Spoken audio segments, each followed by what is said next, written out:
რა უნდა ვჭამოთ დილით? გაინტერესებთ? ყველაზე ხშირად ამას მეკითხებიან ხოლმე, იმიტომ რომ რატომღაც ყველას გონია რომ ჭამას უკრძალავ და მეტისმეტად ბევრი აკრძალვები მაქვს.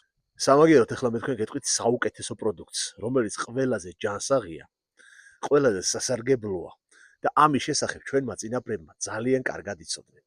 ეს საკვები შეიცავს საკმარისზე მეტი რაოდენობით კოლაგენს, შეიცავს ისეთ ამინომჟავებს და ისეთ პროტეინებს, რომელიც სხვაში არაფერში არ შედის და საუკეთესოა ნებისმიერ შემთხვევაში. მიუხედავად იმისა, როგორ ხასიათზე ხართ და დღეღამის რა მონაკვეთში მიირთმევთ. ამ პროდუქტს ეწოდება ხაში. მის გაგონებაზე მაყურებელთა ნახევარს ნერწყვი მოადგება, მეორე ნახევარს კი ზიზღზნობა დაეუფლება. მაგრამ დამიჯერეთ, პროფესიონალის მიერაა მომზადებული. ხაშზე უკეთეს ვერაფერს ვერ შეჭამთ. ვერც ნაბახუსევზე, ვერც ისე და ვერც ასე. და თუ გაინტერესებთ კიდევ რა უნდა ჭამოთ იმისთვის, რომ თქვენმა ორგანიზმმა სწორად იმუშაოს, გამოიწერეთ ჩემი არხი და პერსონალური მენიუსთვის მომწერეთ პირადში. მოდი, ვილაპარაკოთ.